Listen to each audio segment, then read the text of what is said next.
the agents that I know that run their business the way I do, and it's not some super science or magic, but just based around entrepreneurial principles, tracking, measuring, like me, they're up. They're way up. And to be up when it feels like everyone else is down, that's a big swing. It's not like, you know, everyone's kind of up and then you overtook them a little bit. People are down and you're up. That's a huge swing.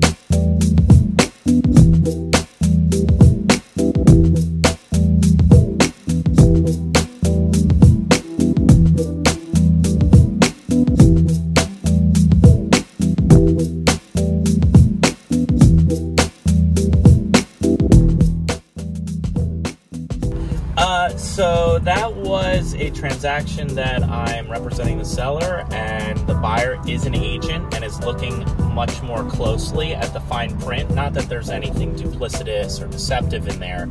It's just there's some items that relate to renting the property and the rules moving forward, even beyond the close date.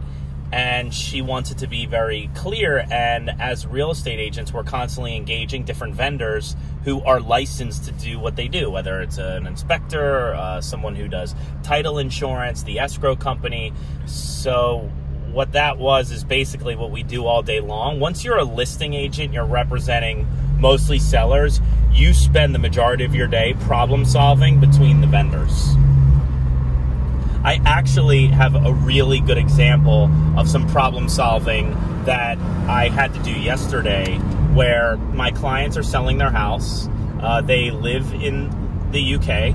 They have no citizenship here, no social security number, and it's a $4 million house. By rule in the US, if it's a non-US citizen, the escrow company has to withhold 15% of the sale price, in this case $600,000.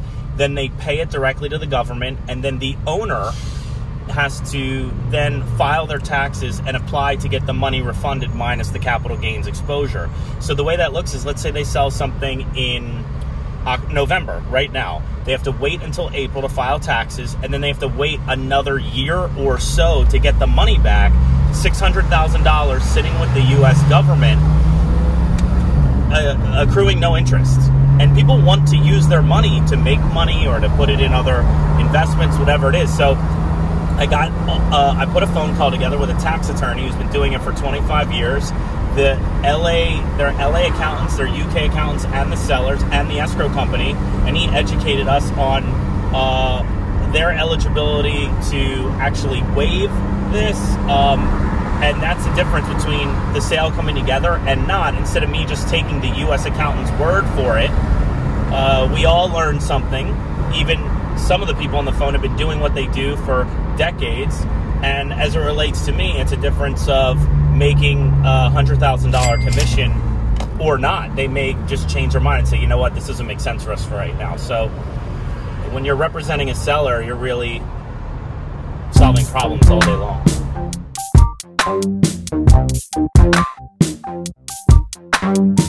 Right now we happen to be driving around near LAX just because of a device of certain things. We're not like showing any buyers or meeting any listings. Although I did take a listing in Westchester, which is like a baby Brentwood recently, and it's not that far from the airport. But this area is really funny because when people land, i.e. me, coming from Philly, and I was here, I was like, this can't be Los Angeles. And you know what? I was right. The area around LAX should not be visited. I'm a bad guy. Oh, so yeah, I was in the hood. I was in Venice, about 25 minutes here, showing an off-market property for 6.3 on the Venice canals. There's 4 canals in Venice. It actually looks like the canals in Italy, where there's, you know, this long water feature running through with like these super charming bridges going over them, and you see lots of modern 3-story boxes. And I just showed, well, I don't know, debatably the best house in the canals. So we'll see. Clients seem to dig it. So we did a little bit of video chat with the husband, and we'll see they want to change from Beverly Hills, which I'm fine with, because 2 transactions that are one at 6.3 on the buy, approximately 8 on the sell. It's a quick $14 million in sales volume.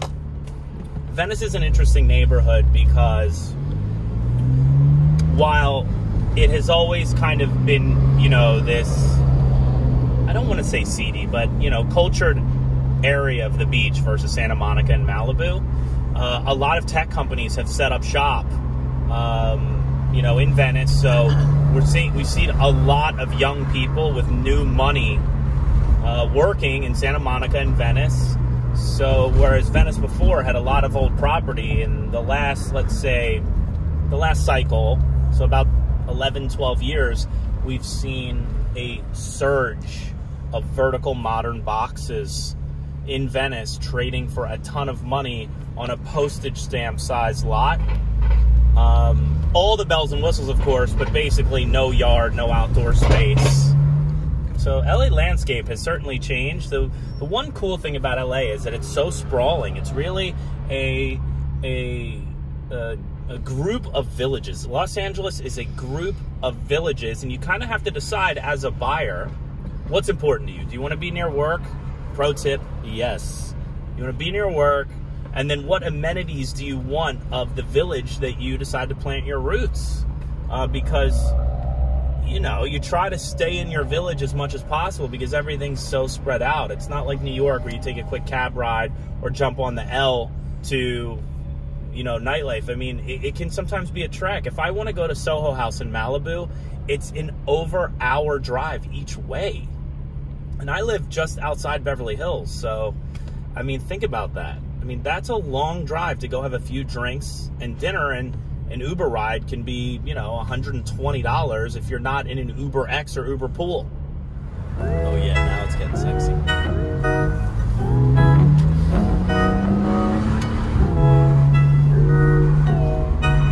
I think what's really interesting to me this year, and I track my colleagues' sales, at least what's recorded on the MLS, in and outside my office.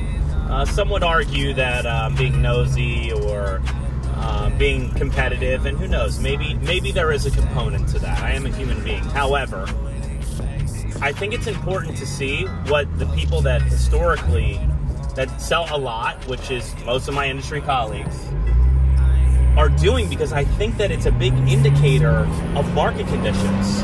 And there's been lots of opinions, one way or the other, where our market's going, where our economy's going, this trade war with China, how it's going to affect interest rates, gross national product, all of these things that affect what I do, and frankly, my livelihood and financial security. And it is interesting to see that a lot of the big players are down. But the agents that I know that run their business the way I do, and it's not some super science or magic, but just based around entrepreneurial principles, tracking, measuring, like me, they're up. They're way up. And to be up when it feels like everyone else is down, that's a big swing. It's not like, you know, everyone's kind of up and then you overtook them a little bit. People are down and you're up. That's a huge swing. So what I would say is it is a long game, and you have to play it that way. However, I believe in my core, and I can't tell you how I'm doing it right now, but in every market there is opportunity. When the market dips, then all of the developers will be salivating and wanting to buy new development. So then that becomes your focus right after the dip. You sell them all things for, in my market, $2-3 million. It takes them 3 years to develop, and then, you know, 5 years later, you are selling properties that are at a minimum in the double digits of millions in my space.